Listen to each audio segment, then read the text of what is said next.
waxaa saxiix rabtaa guri ah 400,000 ilaa 700,000 ah warqada legal document ah dadka badanana guryaha iibsanayo literally they have no idea waxay saxiixayaan laakiin daa fahmi wayso waxa macquul gal ah dadka badana guryaha laga wareegayo oo ku dhaca maalin walba jabkaasi ina ka mid noqoto so inta warqadaha saxiixan maanta waxa ku sheegay every document most of document oo dadka badana ay saxiixan intii guriga iibsan korban ku sheegaya ugu la soco every closing وحوجا وكل دبينهين even بنجية دقار وكل دبينهين loan program وكل دبينهين title company وكل دبينهين even state كده أنت ما قرناعي وكل دبينهين لكن this is the most documented that كجوريها أسحان أو بديهين بقول كبا سجاشن أنت كوب بلا مكهر مقعد يحول هذا ظاهر وتصحن ويلتي مين ما يتم حاولنا بقول القف إن جوري إبسدان جوري ذا نسكسي كذا إن هنتدب بصمية قوس كذا هدار طريق ما أنا كعبنه وأنا قصة قوتها number كان otherwise you can book consultation the link in my bio خلاص حنو صمي video 1 plus تمشي تعبه برشة بدنا سوق جارون شيء جري سيف جري سو أوه كوب بلاو The first document that's said to حلو يقانا CD أو حلو يقانا closing disclosure. This one basically وحلو يقانا financial summary واي وحطوا دونا long times كا long كان قادنا سدوية صدق سنة شنو تمصنه monthly payment كنت بحنسه لعقد closing cost كا إيو exact amount اللي جاي بهاي مالته closing date كا.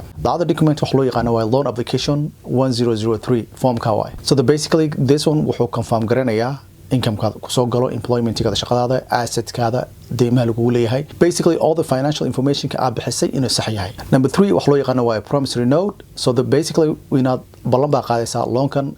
قاعدنayso inaad dib u bixin doonto wuxuu awlaad garanayaa online ku sameyn doona waxyaalaha kamid ah interest rate lagu dhuftay ama profit rate ka dheh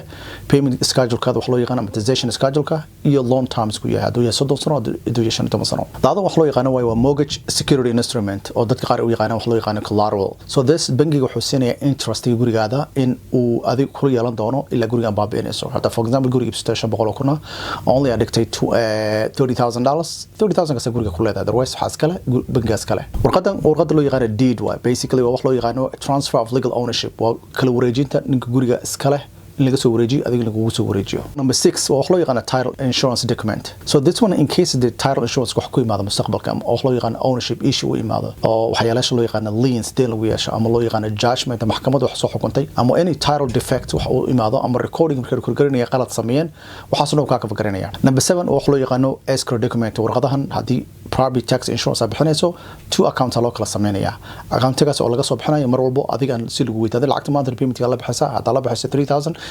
ka bixinaysa bankiga accountiga gooni u sameeysanaya laakiin warqada laga saxi doona accountiyadaas lacagtaas in halka ku dhici doonto number 8 wax loo yaqaan occupancy affidavit or this one waxay basically xaqiijinaysa guriga inaa ku noolanayso oo basically guri commercial ama rental na ka dhigan gurigan number 9 wax loo yaqaan waa taxi and compliance forms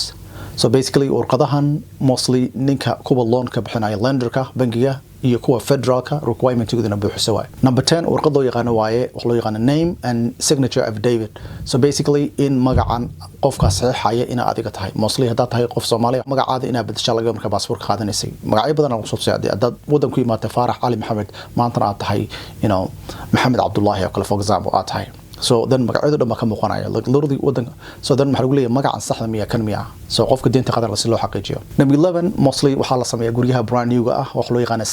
survey go basically guriga in la ogaado boundaries ka meesha ka bilowdo meesha ku dhamaad xadkiisa iyo wax loo yaqaan lot dimension kiisa ama wax loo yaqaan easement waa easement-iga waxa nimankan korontada qaabilsan utility ku qaabilsan inay access u yeelan karaan number 12 waa electronic document consent way electronican waa basically inaad u ogolaanayso basically in warqadaha lagu soo diri karo sida wax loo yaqaan online portalka lagu soo diri karo number 10 waa homeowner insurance badana tan waa laga xaqiijinaa even intay dhacin ka hor guriga gabagabayn ka hor in guriga insurance ku jira in case dab qabsada wax ku dhacaan in case so number 14 waa wax loo yaqaan the first payment letter way this one waxay ku tusaysaa mortgage payment-gaada waqtigu duu yahay hadaa rabto adiga dooranaya the day aad bixinayso every month waxa leedahay like waxaan bixinaya the first of the month iyo lacagta amount-ga tahay iyo lacagta meesha ku dir lahayd exactly number 15 wax loo yaqaan jira error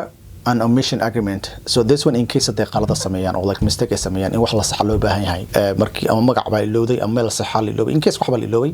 inaad u ogolaanayso inaad u saxiixayso mar labaad so number 16 waa final settlement way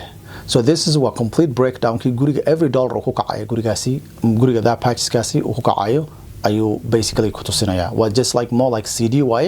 laakiin company-ga title company-ga ayaa mostly u qaabilsan haddii aad diyaar u tahay inaad gurigaada iibsato fadlan research kala samee hadda guriga iibsanaysa guriga research kala soo samee waxa raadaysaa qof aad aaminsan tahay I don't know state-ka ku noosho ma garanayo state-ka ku noosho ma garanayo hadda Mansoor ku nooshahay me and my team saxan realty team oo ku soo dhaweynayna gurigan process-ka waan ku fududeynaa literally very easy kaaga dhigaynaa halkan numberkan baa naga soo wici kartaa numberka halka arkayso ama waxa bugaraysan kartaa consultation the link ku dhufanaysa consultation ka samaysinta hal saar noo samee na soo flow garee assalamu alaykum